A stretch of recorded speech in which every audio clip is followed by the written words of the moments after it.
Bullies may land a punch. They may leave a mark.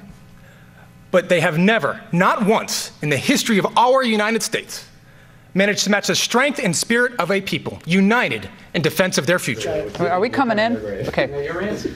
This was part of the Democrats' official response delivered by Congressman Joe Kennedy tonight. Democrats plan 5 different responses to the president's address. Why stop at 5? Sounds like a real unified party to me. They couldn't pick just one. They got to go to 5 people. That's very diverse. Well, that includes a speech by Bernie Sanders tonight. That's the one I'm looking forward to. And Maxine Waters tomorrow. We thought that was tonight. So if you have that many messages, do you really have a message at all? Let's go back to our panel. Philippe, does this party have a unified response to Donald Trump? Obviously, he's unified the Republican Party. It's interesting to look back a year and a half ago during the campaign. He's the most divisive Republican. He's ripping the party to shreds. I love looking back on those sound bites from some of our friends on the other cable channels. He's unified the party unlike anyone I've seen since maybe right after 2001 or maybe Reagan. Tax cuts will do that. I do want to take issue, though, with your numbers. You said there were 5 Democrats. I think there are 4. I'm not going to count Bernie as an actual Democrat. Fair point. I have to say that so that I get hit from both sides tonight when I get home. That's fine. I'll give you that. Okay. People have different messages, but you know what? 10 people can talk, and no one's going to get the attention the president does on the night of the State of the Union. Yeah, I always think the response. Well, but it's a bit of, unless you need some more water and lean over, like. Oh, that was embarrassing. That was embarrassing. Remember when Bobby Jindal sashayed out? Remember that weird walk? God bless him. People are going to be talking more about why was there a car with a hood open behind him. He was sweating a lot. The sweat is hard. Remember, it's odd because it was Nixon Kennedy, and Nixon was sweating. In this case, it was the Kennedy sweat. It was interesting. They were Republicans. You're saying it, not me. But it's strange. I mean, for the Democrats to trot out a young, new, fresh face. 12. How old is he? But his name is Joe Kennedy. That's their fresh face. I thought they said the dynasties aren't a good thing. They want to get rid of. They're terrible. Get past the Clintons, get past the Bushes. Obviously. Who would you guys have put up? I'd put Kamala Harris. Someone. I would have put her out there. I think she's interesting. She's an interesting person. But I don't know. Joe Kennedy. He looked like he went to too many Tony Robbins seminars or something. There was a lot of stresses on the wrong words, and it's hard because you just followed Trump. I mean, it's really hard. I never did understand what was the broken down car in the background for. Unclear, because Fall River is known for its broken down old mills that closed down. And a Bengals thing in the back. Maybe should have had a Patriot sign back there. I don't know. Maybe we're playing the Super Bowl. I don't know what is going on. I don't even know what that is. I'm from the area. Byron, it's not fair though, because we've talked about, and I know you and I have talked about poor old Rubio or Bobby Jindal. It's Philippe said the water or the sashaying out to an empty room. It never works. So I think we should just dispense with them altogether. Just have some other type of event. Well, you can't win, and the Democrats couldn't win, but tonight. But what they did do does tell us something about us and about them, and they are really deeply divided, it appears to be, and in kind of in interest groups. The fact that they would have all of these different responses, basically ranging from the center left to the far left, and that was all throughout the Democratic presence. I saw a tweet tonight about Representative Gutierrez, the Democratic congressman, who was wearing 3 different items of clothing to indicate it was a serape? What was that? He had a Time's Up pen for sexual harassment. Okay. He had a butterfly pen for the Dreamers, and he was wearing an African cloth to protest Donald Trump's S-hole countries remarks. I thought that was there was a lot of virtue signaling going on there. Okay, I thought that was some type of. I'm not expected to defend that. Other type of embroidered blanket. I don't know. We're not a walking billboard at the State of the Union. There was a Joy Reid tweet, just for the heck of it, because it's past midnight. Joy Reid tweet tonight.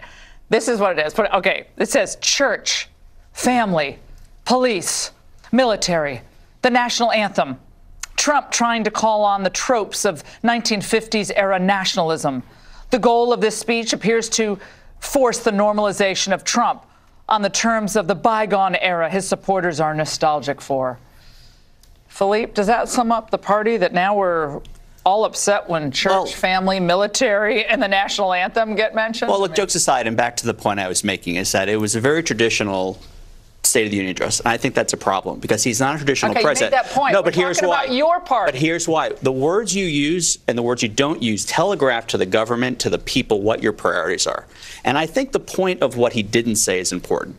Corey was mentioning, and you were saying that he really put America first.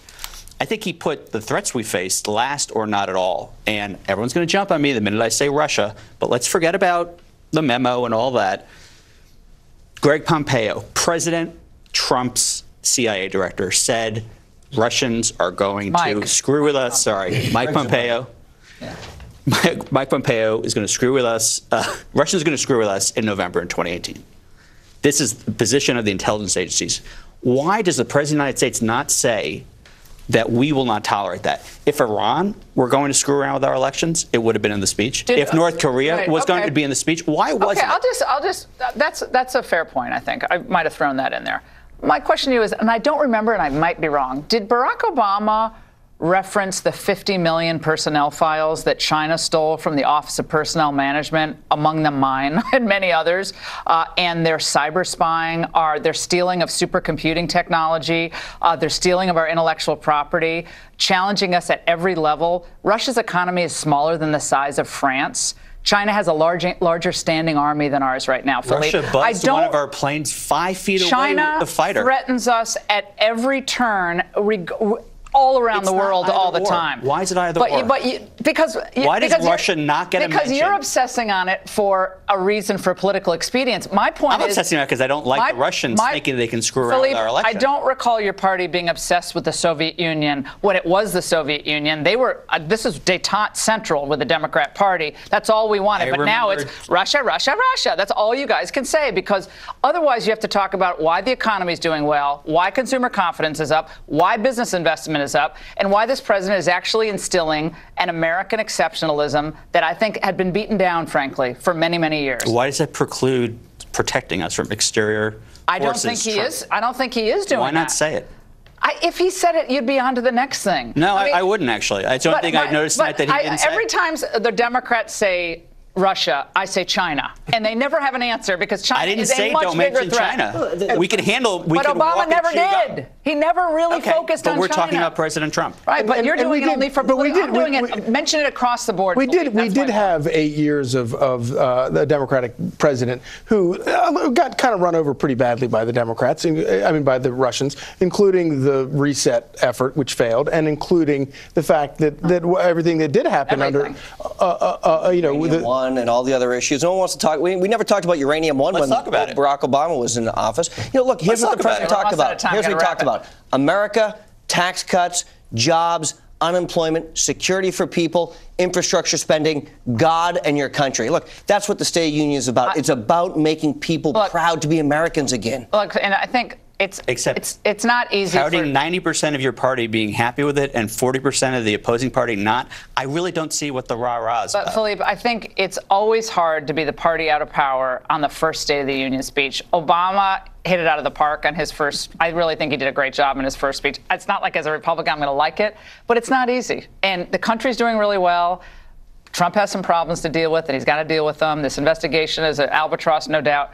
But it's not easy to be the party out of power. We'll see for how long you are out of power. But speaking of which, I'm not sure that performance tonight is going to help much in November.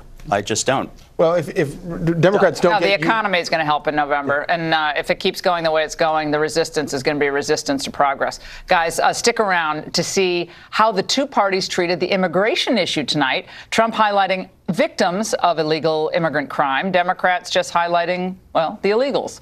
The stunning contrast coming up.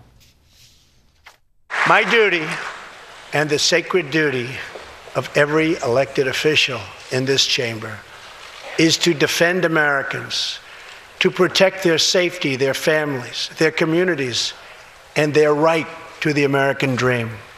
Because Americans are dreamers too.